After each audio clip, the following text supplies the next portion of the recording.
A federal appeals court has temporarily blocked President Biden's student loan forgiveness plan, halting any debt from being erased. But the administration is encouraging people to continue submitting their applications. The Friday evening ruling comes less than a week since the application portal went live. Already, nearly 22 million people, more than half of qualifying buyers, have signed up. The administration could have begun processing applications and changing loan balances beginning Sunday. The order does not reverse the trial court's dismissal of the case or suggest that the case has merit. The White House press secretary said in a statement, the block was issued by the U.S. Eighth Circuit Court of Appeals, which is considering a motion from 6 Republican-led states to stop the forgiveness program. It's one of several lawsuits that have aimed to challenge the program.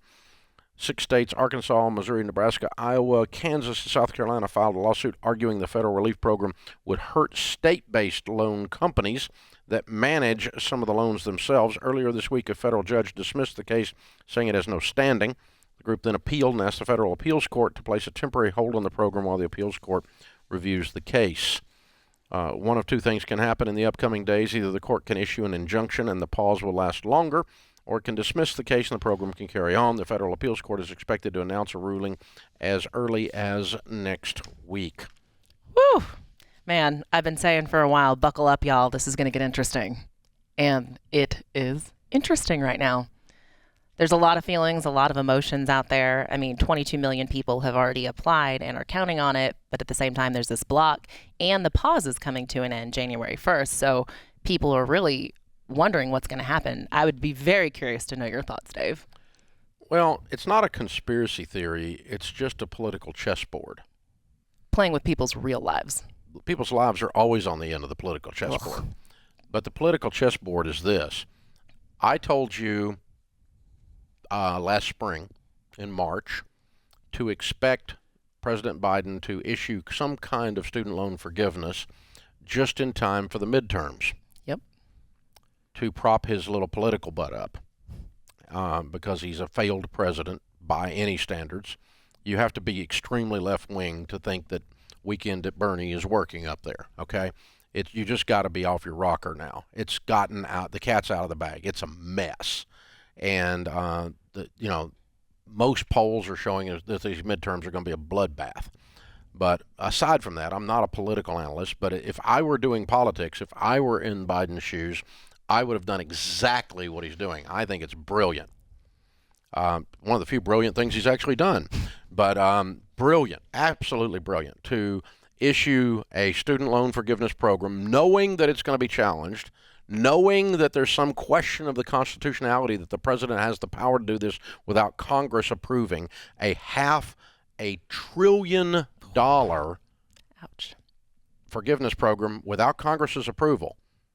Unprecedented for a president to be able to pull this off. Many scholars say unconstitutional, but I've yet to see a constitutional challenge come through. This is not a constitutional challenge. It's a challenge on the other basis. So what am I? Not a legal scholar, obviously. So, but from a political chessboard standpoint, he issued it, and here's what was going to happen. Either it was going to just sail on through, and he gets the credit for having the political cred, for having forgiven people's loans and buys their votes, which is his game plan, or the mean old Republicans stop him. And these are Republican governors at these states. These are Republican states that have gone against him.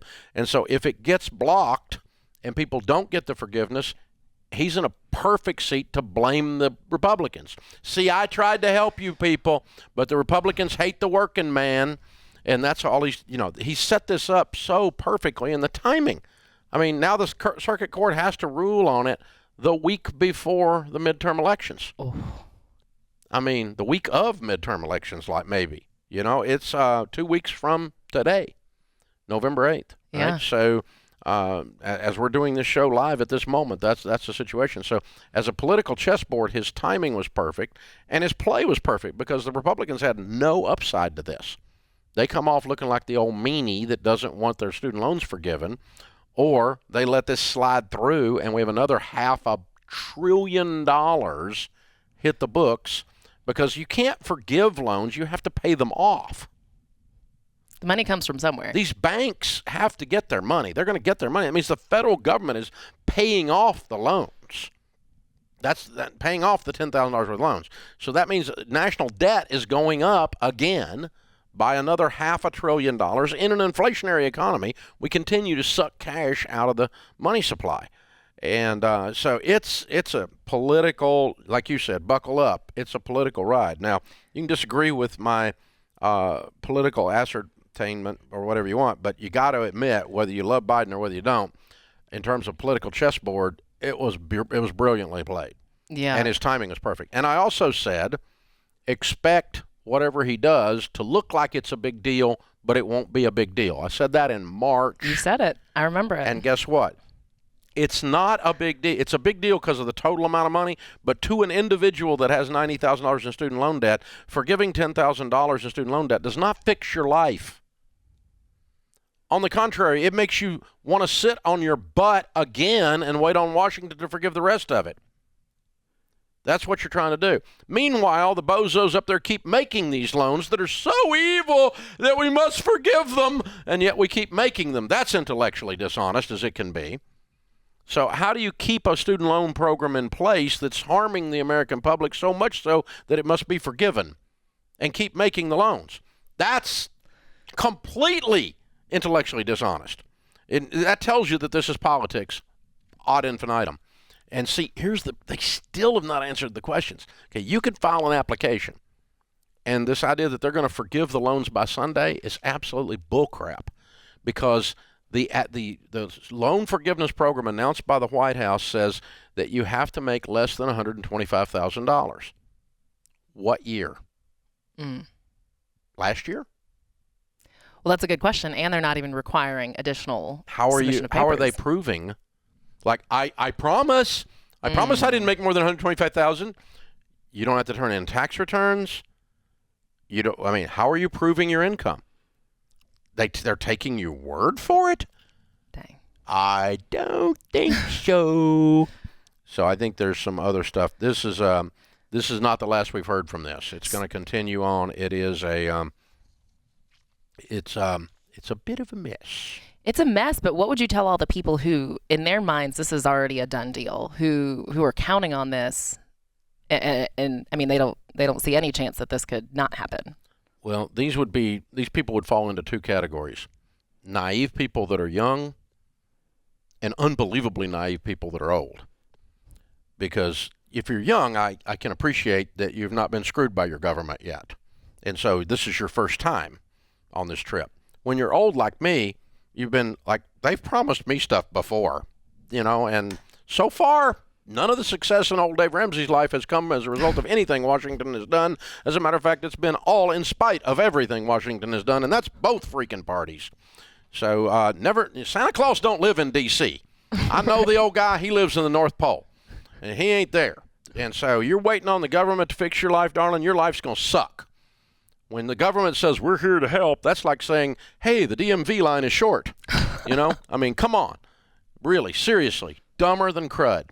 So, yeah, please, it just means you're naive. You're sweet, and that's nice of you. And I don't mind, actually, if your $10,000 is forgiven. It's not the end of the world. I hate that it's all a political thing, and it's obvious political chessboard work. It's obvious. It's no question. Well, and I think it's a good wake-up call for people who are counting on this forgiveness to still think about controlling the controllables and think about your budget, what you control. If these payments happen again in January, if forgiveness doesn't go through, how are you going to pay off your loans? Yeah. Think about that now. Don't wait till the last minute. Don't wait till it's due. Start thinking about that now. There's also the moral aspect, like, hey, you borrowed the money. And now a guy who's a welder, he owes the money.